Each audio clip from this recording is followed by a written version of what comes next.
Bismillahirrahmanirrahim. My name is Muhammad Hassan Aslam and I am lecturer at Department of Electrical and Computer Engineering, COMSET University, Islamabad, Lahore campus.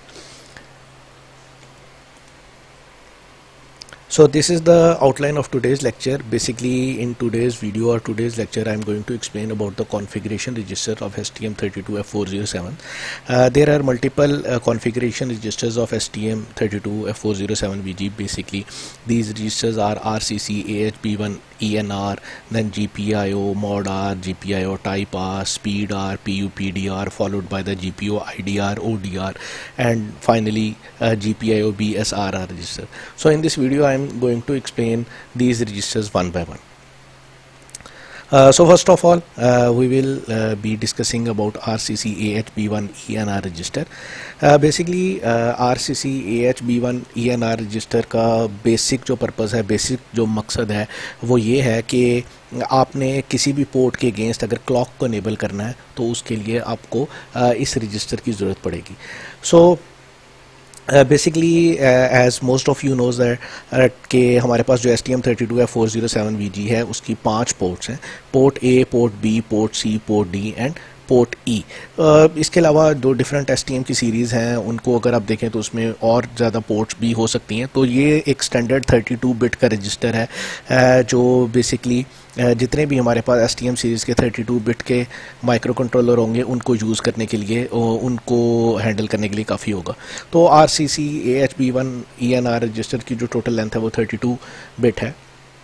लेकिन जो इसमें हमारा main point of concern है वो initial bits हैं, क्योंकि हमारे इस कंट्रोलर में जो हम स्पेसिफिकली कंट्रोलर यूज़ कर रहे हैं STM32F407VG, उसके अंदर से 5 पोर्ट्स हैं. तो हमारा point of concern in 5 port के साथ है.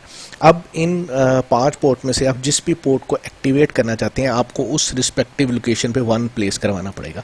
For example if I want to enable port A, तो उसके लिए मुझे इस रजिस्टर की जो फर्स्ट वाली बिट है उस पर 1 प्लेस करवाना पड़ेगा. सिमिलरली अगर मैं पोर्ट बी को इनेबल करवाना चाहता हूँ तो वहाँ पे 1 रखवाना पड़ेगा.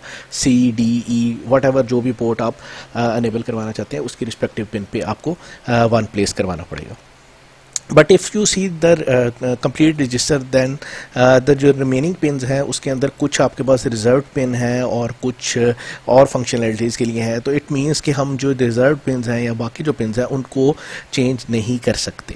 सो इसके लिए हम जब इन वैल्यूज़ को अपडेट करना होता है इस रजिस्टर के अंदर तो हम डिफरेंट टेक्निक्स का सहारा ले सकते हैं. हम कोई एंड और इस तरह के ऑपरेटर को भी यूज़ करके, जो लॉजिकल ऑपरेटर्स कहलाते हैं उनको यूज़ करके भी वैल्यू को प्लेस करवा सकते हैं. For example if you want to place value on a specific bit, हम और ऑपरेटर यूज़ कर लेते हैं, एंड ऑपरेटर यूज़ कर लेते हैं. उसकी तरह बिट वाइज एंड या और लेके उस रजिस्टर को अपडेट कर लेते हैं ताकि रिमेनिंग वैल्यूज़ अनचेंज रहें और सिर्फ एक स्पेसिफिक वैल्यू जिसको हम सेट या रीसेट करना चाहते हैं वो चेंज हो. या दूसरा हमारे पास ऑप्शन होती है कि हम शिफ्ट रजिस्टर का सहारा लेते हैं. फॉर एग्जांपल हम 1 लेस देन अगर 1 लिखें तो इट मीन्स कि बेसिकली आपकी बिट जो है वो शिफ्ट हो रही है बाय 1. आपकी बेसिकली 1 वैल्यू शिफ्ट हो रही है बाय 1. तो हम इस तरह के शिफ्ट रजिस्टर्स वगैरह का भी सहारा ले सकते हैं जब हमने RCC AHB1 ENR रजिस्टर को अपडेट करना. द बेसिक पर्पज़ इज़ कि हम जो रिजर्व बिट्स हैं, जो रिमेनिंग हैं, उनको अनचेंज रखना चाहते हैं और सिर्फ अपनी स्पेसिफिक जो पोर्ट है उस वाली पिन को 1 करना चाहेंगे. तो फॉर एग्जांपल अगर मुझे पोर्ट सी को इनेबल करना है तो मुझे इस थर्ड लोकेशन पे 1 चाहिए.